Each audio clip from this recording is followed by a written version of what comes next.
Alright, so today we're going to talk about my 5 best little tips for the a6500, the Sony a6500. This also might apply mostly to the a6300 and even the a6000 as well.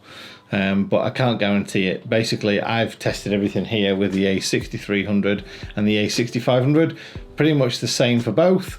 Everything's going to work with both, but I've recently got a new a6500, so I just wanted to say of me using it, these are the 5 little tips that I think that everyone might benefit from knowing about. So let's get straight into these tips. So in at number 5, it's all about how to get the SD card in and out as efficiently as possible.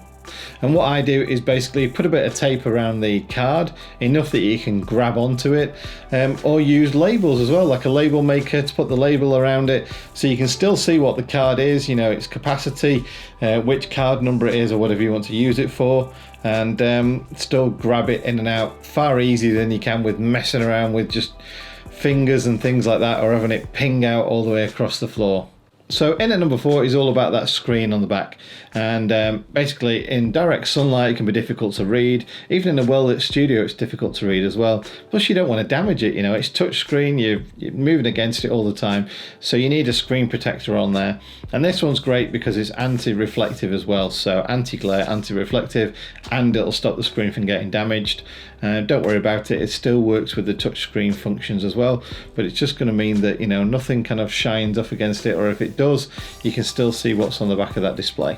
And then number 3 is all about how you use it. A lot of people use these now on gimbals, and some of the gimbals like the Gadget Crane come with the ability to use the zoom control on some of your lenses, and also to start and stop recording, but it needs its own micro USB cable to be plugged in there, which means if you want a monitor to see what's going on, because you've now got a motor in the way of the back screen on some of these gimbals, you need to plug an external monitor in.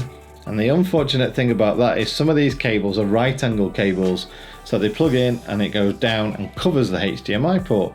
So what you need on there is a nice little HDMI cable that gets out of the way. So it's basically a right angle cable, but it's ultra flat, so it just gets out of the way, which means that the micro USB cable can still plug into the gimbal, and you can even still have your external microphone on there as well. Everything still works as it did before. So that's a great little tip there if you do use it on a gimbal and you're trying to get around that situation. Number 2 is all about power, as Jeremy Clarkson says, and it's just about batteries really, whether it be, you know, the type of battery you use, and some of them are great, some of them aren't. So the original Sony batteries are great, but they only last sort of 25-35 minutes of kind of 4K recording, and you can get third-party batteries that are the same, you know, like fraction of the price.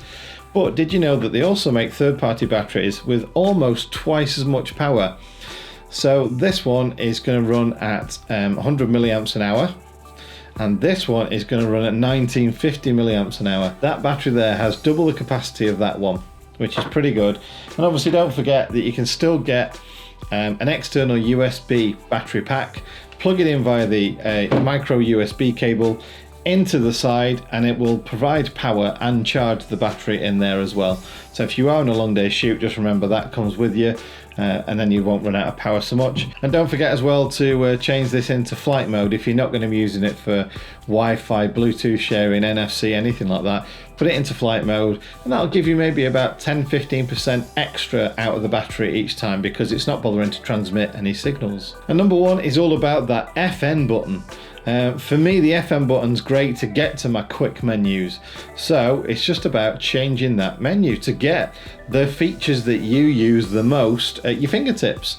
I know you've got all the different ISO and white balance and all these buttons around there, but some of the features you can't change so easily, and the FM button allows you to quickly dab on that, change all the settings, and you're done and dusted easily. So thanks for watching my video today on the top 5 Sony a6500 camera tips that also kind of apply to the a6300 and maybe slightly to the a6000 too. I hope you liked it. If you did, please give it a thumbs up and subscribe if you're not already. This is the kind of content I come up quite regularly. Until the next time, take care, see you again, bye.